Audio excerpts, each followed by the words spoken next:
still hopeful. I'm hoping that you will move towards lifting that prohibition. On other ways by which community radio can help bring about change, community radio should be a way and an initiator for organizing economic and social groups. It is a very good instrument, for instance, to promote cooperativism, to raise the level of interest and awareness of people on cooperatives, promoting transparency and good management among cooperative officers. And community radio should also be a means to preserve and enrich local, national culture, particularly the oral traditions and music, as I saw in some of the presentations. Community radio opens the eyes of people to opportunities around them. Available planting materials, market prices, seminars, livestock raising, jobs, health, and nutrition projects. In fact, just before I left Manila, there was a group of people who was asking me to help them set up a radio station because they just put up a marketing system that eliminates at least 7 steps of middlemen, 7 steps that the farm produce will have to go through before it gets to the consumer. And I thought that's an exciting one. From out of the experiences of community radio in Asia, by the way, we put out a book on community radio in Asia, putting people in charge. And the other panelists will go into more detail, but I just thought I wanted to trigger off these because both are areas which we haven't entered yet as a sector. And I think while we should hurry along and there's a lot of urgency, but we should also, I feel, slow down a bit. So this is my attempt at slowing down other things. So I just want to unpack the concept of self-regulation. And I think a lot of the time self-regulation is seen as compliance with existing rules and regulations. And I thought I'd just quickly try and unpack what does it mean to look at this compliance issue. And I think the first thing I want to say is that one of the things implicit in self-regulation is its strong connections to free speech and expression.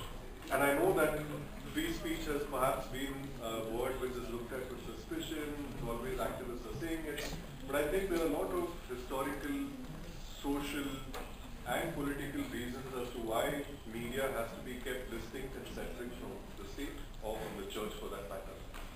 Church in a very broad way. And I think in that sense, the right to self-regulate is also extends to the fact that it means that it's quite distinct and separate from the state. And why do I talk about free speech? And it's not free speech in the sense that when we say we should have news, but free speech in a different sense. And I think one thing is that the space for free speech, I think, is shrinking a lot. Because I think what is happening is that today a lot of the community radios are talking about the softer side of development, but I think when we think of the next decade of community radio, I have no doubt that community radio will be a movement which will inevitably have to address questions of justice, questions of equity, which are hard questions, which question or engage power structures. And when you question power structures, you're not just exercising free speech, you're exercising fearless speech. And I think when you exercise fearless speech, I think that's when really you will start seeing how vulnerable the media is. Because you will get all kinds of critiques and criticisms from spaces you never imagined. And I think over the last 2-3 years, or maybe slightly longer, we have seen the space for fearless speech shrinking. I mean, you see it every day in the news today, whether it's the girls banned from Kashmir or whether it's other these kind of issues. I won't spend time detailing it, but I think we all can agree that the space for fearless speech is shrinking.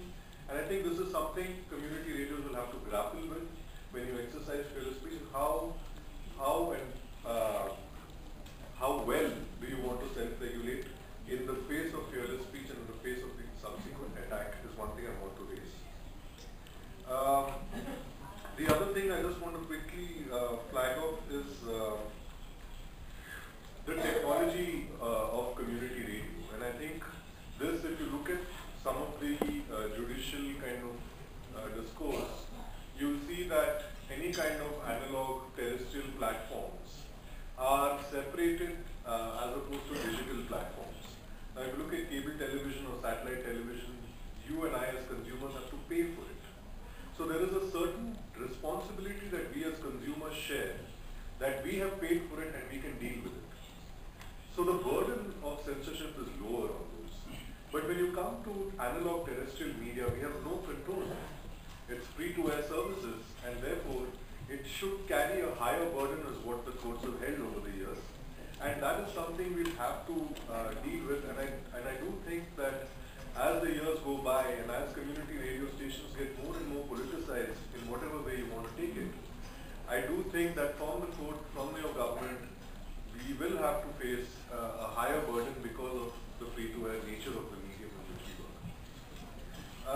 And I just think that this is a balance that we as a sector have to think of. On one hand, we have to be mature enough to accept the responsibilities which come with self-regulation. How do you become responsible in all the issues that are involved? And at the same time, I do believe that we must have some playfulness of the rights discourse and believe that the ability to self-regulate is a right which is connected to free speech, and it should be distinct from authority. And quickly on the code of ethics, I just think I want to distinguish how ethics and regulation are two different domains. In my opinion, regulation comes from a domain of morality. If you look at any kind of regulation, if you look at content codes, it is what ought to be. There is no grays, there's only black and white. And there are certain categories which are historically produced through various political processes, and regulation comes about like that. And it is quite moral, and one has to follow those, and that's where self-regulation is in terms of compliance, and those are the minimum indicators which you have to fulfill.